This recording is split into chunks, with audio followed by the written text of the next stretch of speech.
West Denver. Sleep deprived and heavily caffeinated. All right, let's do this then. This is the Jeff and Bill Show. I don't agree with that. They don't always agree, but hey, at least they have coffee. Coffee. And each other. I love you, man. God help us. I want to bless him. We need all the help we can get. Now here's Jeff Hunt and Bill Thorpe. The Jeff and Bill Show on News Talk 710 KNUS.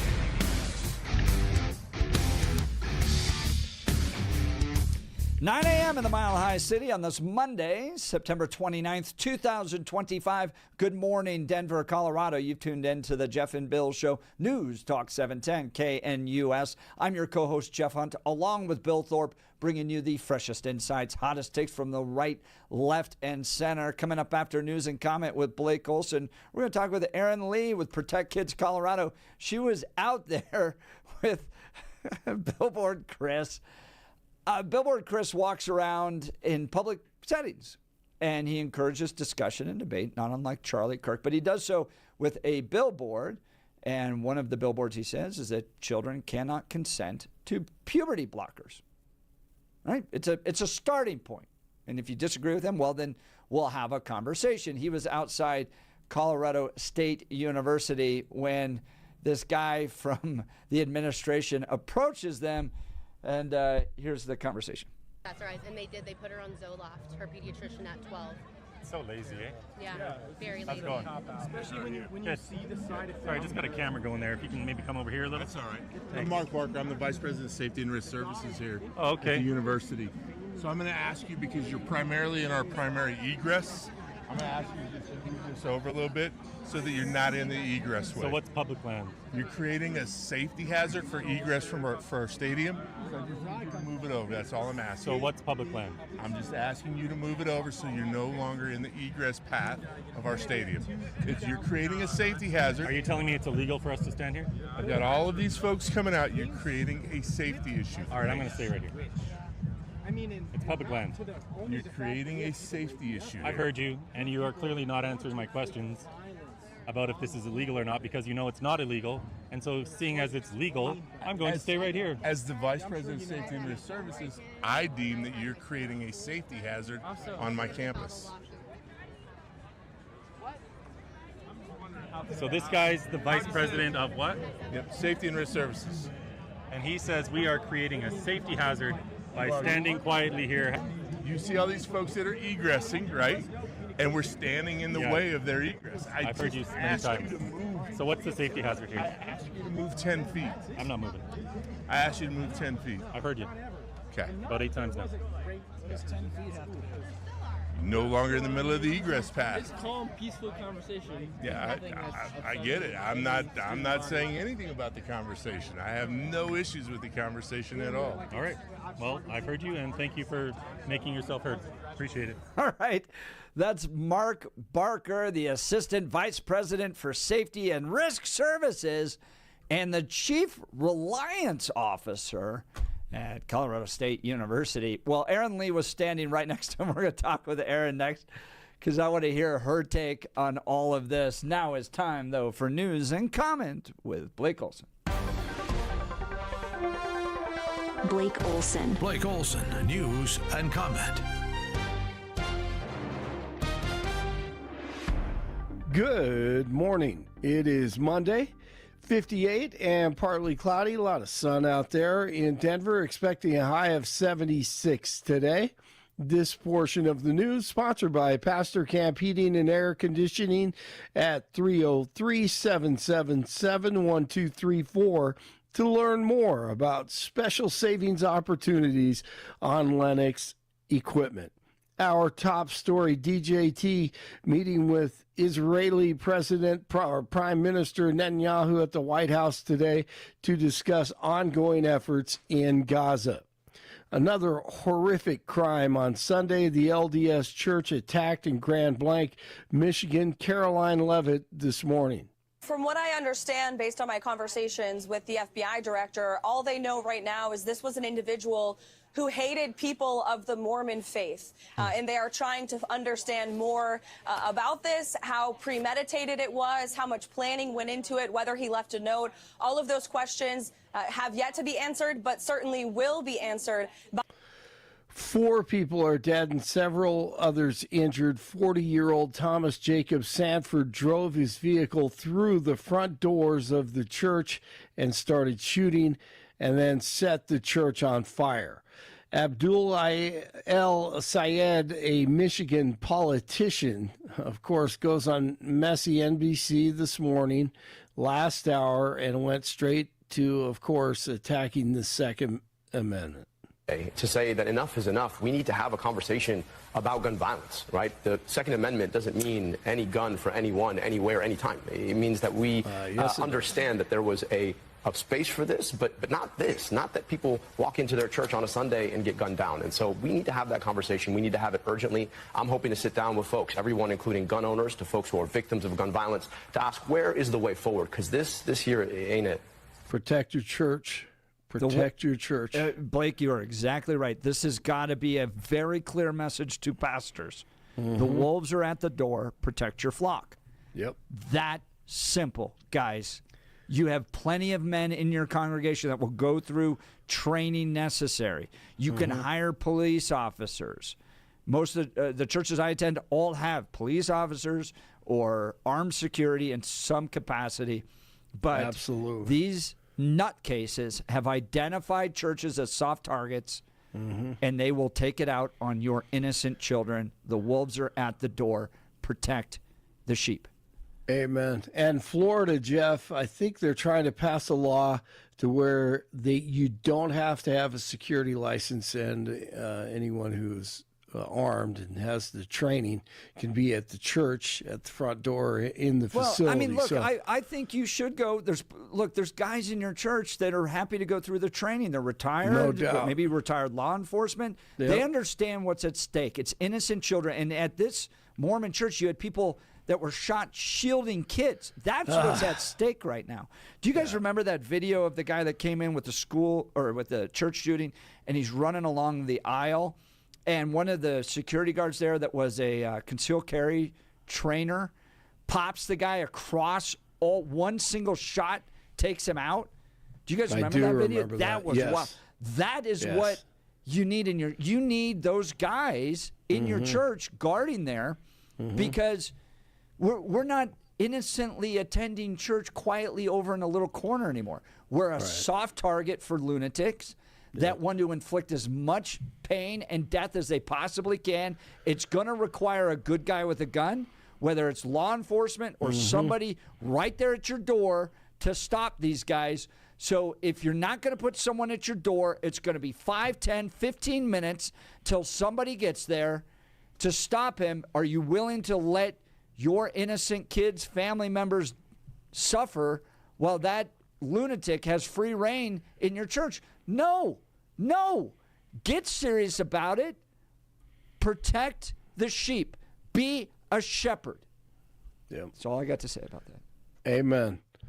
Another mass shooting outside a waterfront restaurant in Brunswick County, North Carolina, has left 3 people dead and 5 others injured. It happened at the American Fish Company Eatery and Bar. Investigators say dozens of patrons were just enjoying their night when a man in a boat traveling alongside Cape Fear River pulled up and randomly fired multiple shots. The suspect, 40-year-old Nigel Edge, is scheduled to make his first court appearance today. Charlie Kirk's suspected assassin, 22-year-old Tyler Robinson, set to appear virtually at a hearing this morning. He's eligible for the death penalty if found guilty. An Aurora woman is facing charges connected to the alleged disclosure of an ICE agent's home address in California. Nice job. 38-year-old Ashley Brown, way to be Ashley, with 2 other California women, followed the ICE agent home from the Civic Center in L.A. and live streamed their action on social media. Brown and the others were charged with conspiracy and publicly disclosing personal information of a federal agent, and they wonder why they wear masks. Unbelievable, man, that makes me so mad. DJT says he's going to slap a 100% tariff on movies made outside the U.S., says other countries have stolen the industry from us, like stealing candy from a baby. He's exactly right, dude. Trump's going to save Hollywood. It's going to be hilarious. All these guys that hate him, he's going to save their jobs. I know. Because they've all left. Hollywood, look, the underlying issue is it's just run by libs and unionists, and so it's so expensive to try to film a movie here. That's got to be addressed, but they've all gone overseas because of that. And if you watch any of the industry rags, they're all complaining about how they're all losing their jobs right now. No doubt. No doubt. No, they are. And as a matter of fact, I'm going to play it right now. An AI actress may sign an historic contract. The synthetic talent known as Tilly Norwood was created by an AI studio named Shikoya. The founder of the studio says he thinks Norwood will be the next Scarlett Johansson or Natalie Portman. Human actors are calling for performers to drop the agency that signs her. I'm Phil Hewlett. So you have that, and maybe Trump will try to save the human beings in that situation, the real actors and actresses. We shall see. Bengals at the Broncos tonight. Kickoff 6:15 at Mile High. And Bad Bunny is going to be the Super Bowl halftime act this year. Wow,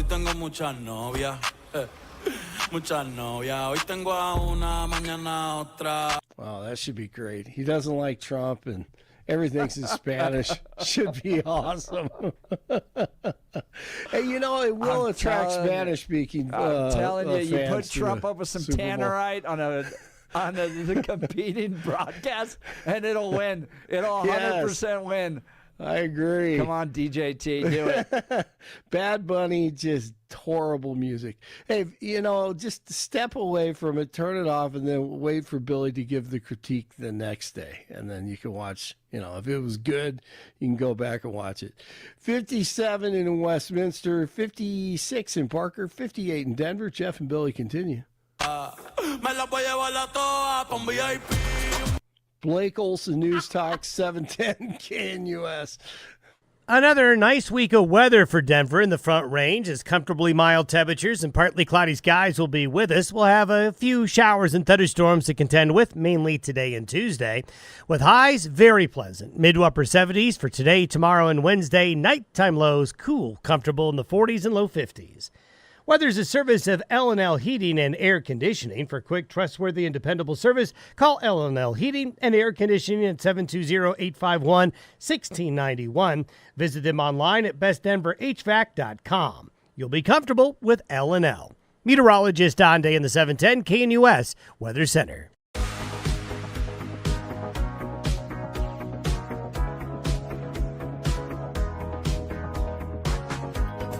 Welcome back to the Jeff and Bill Show. So, I watched this video of this nitwit up at CSU get all worked up about egresses. Listen to this. This is Billboard Chris and Erin Lee. You know Erin Lee, she's a great friend of the show. She's with Protect Kids Colorado. They're standing outside with billboards that are talking about the medicine that happens with kids with regards to trans. And one of them says children cannot consent to puberty blockers. And it's to spur a discussion, debate, and advance their agenda. And they're out in public at the CSU football game. And this guy comes up. He's concerned about the egress. That's right. And they put her on Zoloft, her pediatrician at 12. So lazy, eh? Yeah, very How's lazy. it going? Especially when you see the side effects. Sorry, I just got a camera going there. If you can maybe come over here a little. That's all right. I'm Mark Barker. I'm the Vice President of Safety and Risk Services here at the university. So I'm going to ask you, because you're primarily in our primary egress, I'm going to ask you to just move this over a little bit so that you're not in the egress way. So what's public land? You're creating a safety hazard for egress for our stadium. So I just need you to move it over. That's all I'm asking. So what's public land? I'm just asking you to move it over so you're no longer in the egress path of our stadium.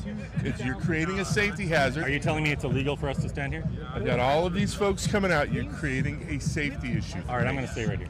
No answer. It's public land.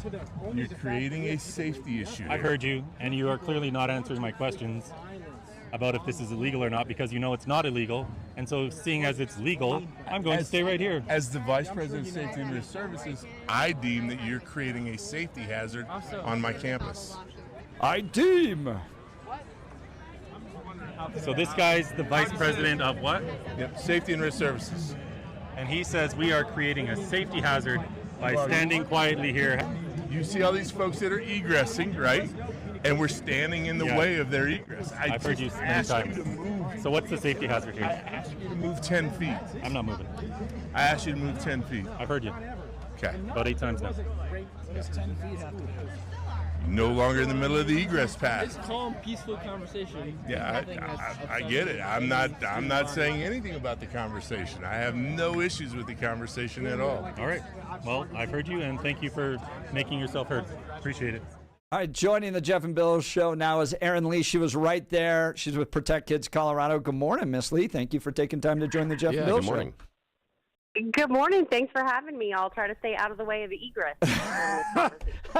I'm like, oh, gosh. So this hits on so many levels. One is I know I've worked in higher education for 8 years. I know all too well administrators who have a tremendous amount of power. And I love the fact he's declaring, I declare that this is a violation of the egress. And Chris is just like, all right, so are we doing anything illegal? Help me understand what ended up happening afterwards, Erin Lee. Yeah, well, what's funny is there was about 15 to 20 police officers with barricades around that area, and they were laughing while this man who thought he had the authority to tell us to move was telling us to move, and we weren't budging. And if you see the video, we were like 20 feet from the doorway. We were not obstructing anyone's pathway. You see people moving in every direction all around us. We weren't obstructing anything. So we carried on. He moved on along, and we stood right there. And we weren't even at the main gate. We were at gate 3, which is, not one of the main entrances, as he proclaimed. Wait, so hold on. I want to get this clear.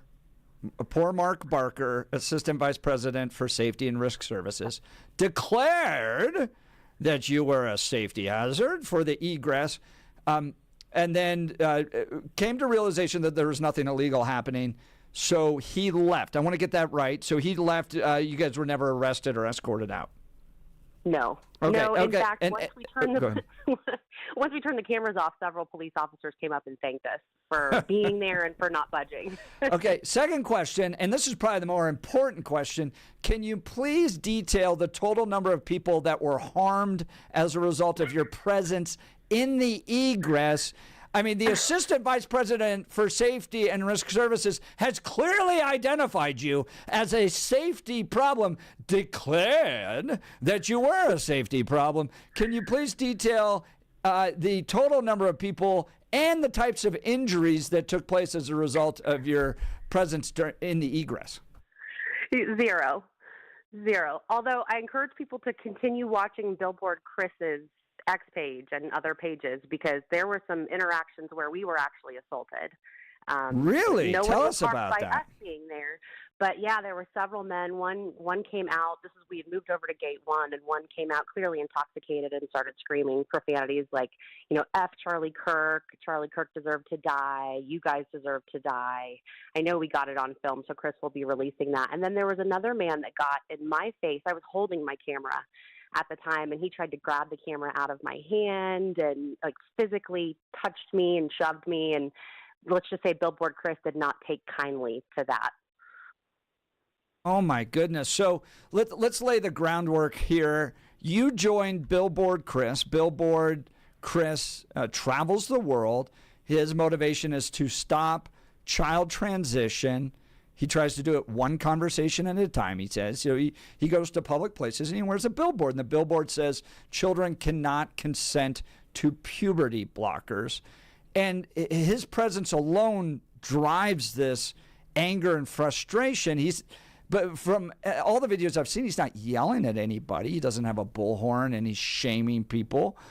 He's not inciting violence towards him by shaming people. He just wants to have conversations. Am I correct in that? And then you decided to join him in this, and you guys went outside of the CSU football game.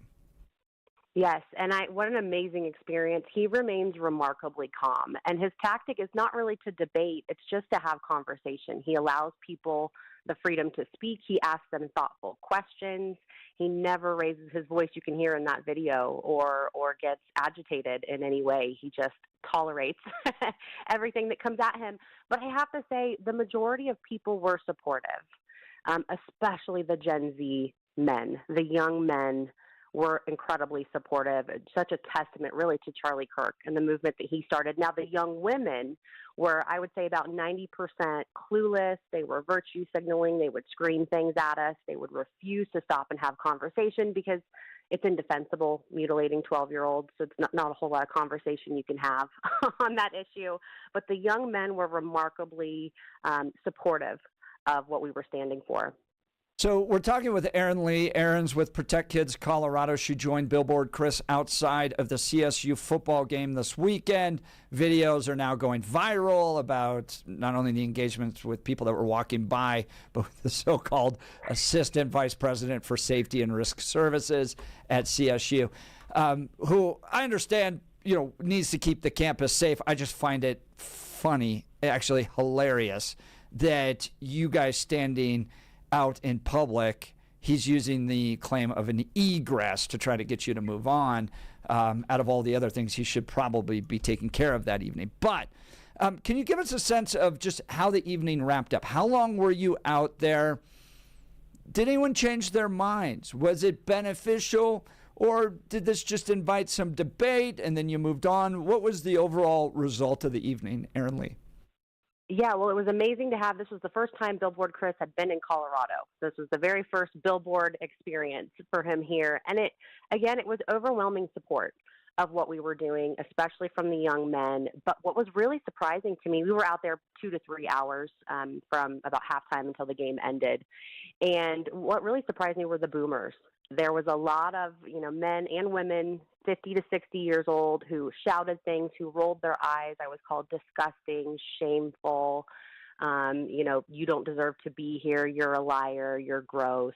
It was a lot of older men and women who were just completely disrespectful, but none of them would stop to have a conversation. Only the young people would stop and have conversations. And we did change a few minds. There was a few gay young men who stopped by and they wanted to argue. They were puffed up and ready to debate.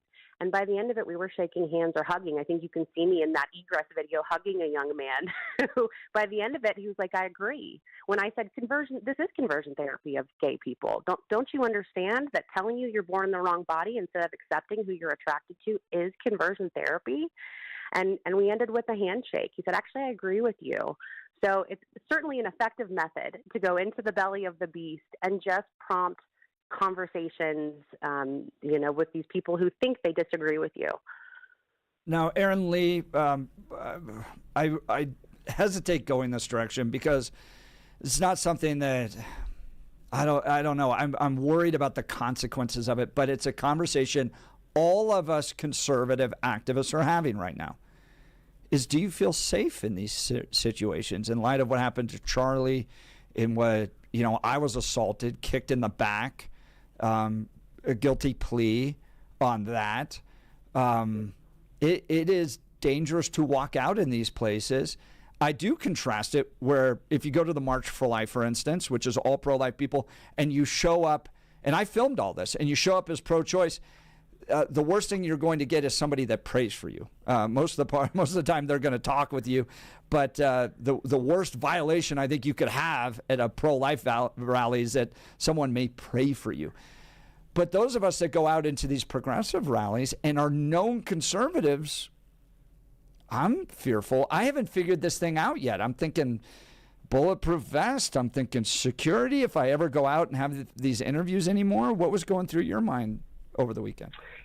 Yeah, in this situation, I was with Chris, and he's a tall, strong man, and my husband was there as well. And we positioned ourselves near police officers so that we would have coverage, but I certainly feel unsafe going to these situations. Just for the Charlie Kirk rally, when he was supposed to be here on September 18th, and there was a huge vigil at CSU, going out into the community with my MAGA hat here in Fort Collins afterwards was scary. I had my kids with me, and I was worried about going into a restaurant. As we saw Raising Cane's in Fort Collins, they were threatening young people who had MAGA hats on in the restaurant. So, I don't feel safe all the time, but you're probably like me in that I've decided I won't live in a spirit of fear, and that's what they want. They want us to be intimidated. They want to scare us into silence, and that really just makes me even more bold and even louder with my message. So we've got to take precautions and be careful. You actually had me on a few years ago after I spoke at Turning Point USA at Denver University, and there was 500 rabid protesters. They were threatening me, come outside so we can kill you, and the police had to shut it down and escort me out.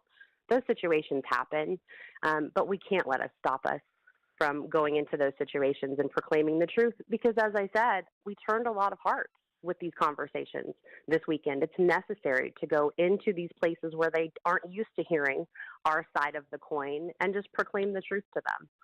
It's Erin Lee. Erin's with Protect Kids Colorado. You're working on 3 ballot initiatives as well: protecting children from sex trafficking, protecting children from irreversible sex change procedures, and protecting girls' single-sex sports and locker rooms. Tell us about these petitions, what you're doing. This all launched just recently, and how people can be involved. Yes. So the first time I met Billboard Chris actually was at the Heritage Foundation, when he spent he was the keynote speaker, and he spent a whole hour talking about the importance of ballot initiatives in blue states. And that's where we bonded. And I was like, I'm running them. And so it's an incredibly important tool that we have at our disposal here in Colorado when we can't get good legislation through our House of Representatives and Senate, which we can't. We take advantage of the Citizens Initiative process. And so we need about 200,000 signatures, 125,000 valid. We have county captains positioned in all 64 counties, ready to arm people with petitions. This is such an easy way for everyone to get involved. So many people feel hopeless in Colorado, like we're going in the wrong direction. We don't know how to fix it. Well, this is the way that everyone can get involved, that we can all just do a little bit. Donate $5. Take a petition and circulate it with your family and friends, your church. They're 40 signature lines each. If we all just do a little bit, we're absolutely going to win. And we're lucky to have the full weight of the Catholic Church behind us. The Catholic Conference has actually mandated preaching from the pulpit and signing opportunities every month through our signature run. So that's half the signatures right there. We know we're going to be successful. And these are 80-20, even 90-10 issues. So when they make the ballot, they will pass. And the opposition is terrified of what that means for their movement. It's interesting. I actually got eyes on their polling, and their key phrase that they're going with is that we will force genital inspections of young children, and that's why people should not sign or vote on these. Wait, which is what? Well, I mean, would that be in the case of a guy saying, no, I am a girl, and then that would be a forced genital inspection? But I'm not even sure that's the case right now, right? If there's a dispute over someone's biological sex, I don't think they do forced sexual. I don't even know where they would come up with that. Am I wrong on that, Erin Lee? That's not a thing. It's a cheek swab or a peek at the original birth certificate. But it did dawn on me that we put our boys through sports physicals where they do have to turn their head and cough, and it will be quite obvious that there are no testicles. If you're pretending to be a boy and vice versa. So in that case, maybe, but that's already procedure with a standard sports physical. But no, it's a cheek swab or an original birth certificate. There are no forced genital inspections of children. So we can go ahead and debunk that narrative now. Yeah, but do anticipate that coming out. But they do that anyways on the late-term abortion thing. When we were just trying to ban late-term abortions, they were running out there saying that all abortions were going to be banned and stuff like that. They do that. They lie. It's what they do in order to get their ballot initiatives passed. Well, we're talking with Erin Lee. She's with Protect Kids Colorado. If you want to join their effort on their 3 ballot initiatives, go to protectkidscolorado.org, protectkidscolorado.org. She was up this past weekend with Billboard Chris outside the CSU game when the Vice President of Safety and Risk Services started declaring that it was a safety problem with the egress. I would have loved to have seen a a person respond, well, I declare that Aaron Lee and Billboard Chris are necessary to this event. And then you could have declarations going back and forth. It would have been like an old 1700s declaration battle. Well, I declare, you declare. Well, I declare. And then it could have been that would have been entertaining. Well, you are great. Thank you for all the wonderful work you do for the people of Colorado. Aaron Lee, Protect Kids Colorado, thank you for your time this morning. Thanks for the time. Thanks, guys. All right. We'll continue. Oh, the text messages are getting wildly inappropriate. You're listening to The Jeff and Bill Show. This is Denver's talk leader, News Talk 710, KNUS.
Welcome back to the Jeff and Bill Show. So, Bill, you have a different opinion, shockingly, on this Vice President of Safety and Risk. Yep. Should we play it just real quick? Yeah, let's play it again just so everybody hears. And what I want everyone to do is pay really, really close attention to the specificity of his language. That will be important in our conversation coming up here in just a moment. All right, this is the Vice President of Safety and Risk Services at CSU asking Billboard Chris and Aaron Lee to move because of the egress. That's right, and they did. They put her on Zoloft, her pediatrician at 12. So lazy, eh? Yeah, very How's lazy. it going? Especially when you see the side effects. Sorry, I just got a camera going there. If you can maybe come over here a little. That's all right. I'm Mark Barker. I'm the Vice President of Safety and Risk Services here at the university. So I'm going to ask you, because you're primarily in our primary egress, I'm going to ask you to just move this over a little bit so that you're not in the egress way. So what's public land? You're creating a safety hazard for egress for our stadium. So I just need you to move it over. That's all I'm asking. So what's public land? I'm just asking you to move it over so you're no longer in the egress path of our stadium. You're creating a safety hazard. Are you telling me it's illegal for us to stand here? I've got all of these folks coming out. You're creating a safety issue. All right, I'm going to stay right here. It's public land. You're creating a safety issue. I've heard you, and you are clearly not answering my questions about if this is illegal or not, because you know it's not illegal. And so seeing as it's legal, I'm going to stay right here. As the Vice President of Safety and Risk Services, I deem that you're creating a safety hazard on my campus. So this guy's the Vice President of what? Yep, Safety and Risk Services. And he says we are creating a safety hazard by standing quietly here. You see all these folks that are egressing, right? And we're standing in the way of their egress. I've heard you many times. So what's the safety hazard here? I asked you to move 10 feet. I'm not moving. I asked you to move 10 feet. I've heard you. Okay. About 8 times now. No longer in the middle of the egress path. It's calm, peaceful conversation. Yeah, I get it. I'm not saying anything about the conversation. I have no issues with the conversation at all. All right. Well, I've heard you, and thank you for making yourself heard. Appreciate it. So he didn't say declare. He says I deem. I deem. Yep, and that's important. Okay. The specificity of his language is really important. In fact, everybody there in the conversation doesn't understand what he's doing. They completely gloss over and miss the point of the conversation. You tell. Billboard Chris is correct. That is a public walkway. However, what the individual from CSU is doing is limiting university liability. He is having a legal conversation. He is trying to make sure that if anything happened outside, that the university cannot be held liable.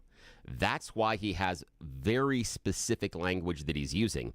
That's why he's using egress. Shout out to everybody that understands the P.T. Barnum. Kind of fun thing with that, because Barnum used to have the sideshow, and at the end of the sideshow, as you walk by, it said, "This way to the giant egress." It's a big door, meaning the exit. So he used to fool people that way, thinking they were going to another act.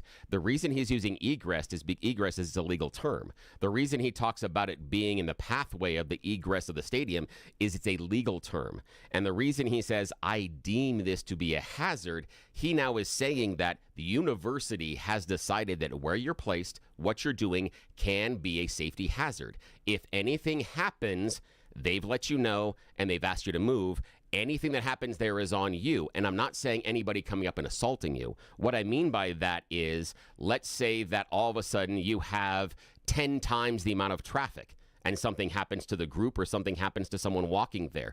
It would be on the group standing there, not on the university, to have any liability. That's the issue, because the idea being, and hang on, let me finish this. The idea being this, that when you have a normal pathway that is either entering or exiting a facility, whether or not it's public or private, think of it like a river. You can't come and necessarily drop a rock into the middle of that river and change the pathway of the river's flow into or out of that location without some liability. And the issue being that once the university knew that rock had been dropped in the stream, they need to acknowledge it and talk to the people that are the rock and then basically absolve themselves of liability. Yeah, that's why he says I deem. That's exactly what it is. Once they're done, it's over. Right? So that's why they didn't do anything. Yeah, so he just walks up and goes, I deem this to be a safety hazard. Yeah. Good day, sir. Yeah. And all that did was protect the legal counsel over at CSU from having to do any more work if someone got hurt. Yeah, that's basically it. And so the whole idea of them coming over and going, they don't want us here. They don't want. No. You had to pay attention to the language he was using. It's like signage. That when you have signage somewhere, if you have it's signage, more ridiculous to me. Oh, no. I get it. Oh no, not at all. But that's the reason why he has to. He has to come over and say. The idea being this is that you have to have signs like the idea that you have in front of a restaurant: no shirt, no shoes, no service. Yeah, or like if you don't slippery have that, when wet. Yeah, He's basically the slippery when wet sign. Well, he has to, and so it's a legal liability issue. Yeah, I know, but that's what he did, and then he just went about his day and said, "Good day's work." No, he covered his bases. Yeah, he did what he needed to. Yeah, and he needed to because he had to be the official in charge. He couldn't send anybody else. Again, it's legal. And the weird part is that Billboard Chris didn't understand that. He said, I think Billboard Chris perfectly responded. Again, because he was, what he was doing was asking him to move, right? And Billboard Chris said, no. Yeah. It's public land. Yeah. I can stand Which it. again meant at that point, as soon as he said, no, I'm not moving, he took on all liability if anything else had happened there. That's all the guy needed. The guy from CSU just needed Billboard Chris to say, no, I am staying right here. At that point, all liability now transfers from the university onto Billboard Chris. And the guy's fine. And you saw the guy. Right. And you saw, because he didn't show up with security guards. He didn't try to move him. And here's the idea. If the guy from CSU that is in charge of risk and security doesn't show up with security because of a risk, the conversation is there for another reason. That's it. Yeah, no, he's literally a walking slippery when wet sign. Not necessarily. The idea is he did his job and went home and had he did his job as he's supposed to. And that's exactly it, because if he didn't come out and something happened, then there's an issue there. He has to. And unfortunately, he has to have that conversation every time any organization or any individual comes out and does that. Yes, has to. I know, it's like saying, unfortunately, every time we mop the floor, we got to put out the slippery when wet sign. Yeah, that's... And he has to. He has to legal liability. That's what it is. But the idea, this is what I thought was so fun in the conversation, though, was the idea that somehow CSU was tramping down or hurting them or doing something else. No, this is 110% about law. It's just about legal liability. CSU could have cared less what you were doing necessarily out there based on the messaging and what you're doing there. They just wanted to make sure that because you were stopping people exiting their private facility, that if anything happened, I mean, anybody gets hurt, anybody trips. I mean, it could be someone it's a group of 15 people. They don't see Billboard Chris up there. I'm talking to my friend and I trip over something and fall down. I no longer can come after the university. Now I can go after Billboard Chris. That's the old issue. 2033 has deemed Bill a hazard. Oh, that was deemed a long time ago. Talk to my wife. Talk to my parents. I was a hazard a long time ago. Way before this. Before this. Right out of the womb. Oh, yeah. You got slapped with that sticker. Hazard. Yes, absolutely. But we've done our legal liability. Yes, dangerous we've warned contents the world inside. that Bill Thorpe's a hazard. I should come with warning labels, honestly. That would be more honest. I really should. All right. Let's talk advanced hair restoration. Guys, if you're losing your hair and desire to have it back, then Advanced Hair Restoration has the easiest guaranteed solution. Their simple one-day treatment offers life-changing results. I've seen it with my own eyes. Guys, it's not magic, but close to it. They put hair where you need it the most, and bam, it grows. It's actually science. Advanced Hair has it all. Top-rated Dr. Tanya Paul's modern technology, and best of all, you get your own natural hair that begins regrowing the very next day. Advanced Hair even guarantees it will grow for life. So schedule your free consultation now, 720-459-HAIR. If you qualify, you get $250 off and 250 free hair grafts. Advanced Hair is the winner of Westward's Best of Denver and has changed the lives of tens of thousands of people. So don't wait. Check out the before and afters online for yourself at 720-459-HAIR or advancedhair.com, 720-459-HAIR or advancedhair.com. All right, we'll continue. You're listening to The Jeff and Bill Show. This is Denver's talk leader, News Talk 710 KNUS.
Welcome back to the Jeff and Bill Show. Iggy with the brilliant idea of just handing you a bar exam and seeing if you could pass it without law school.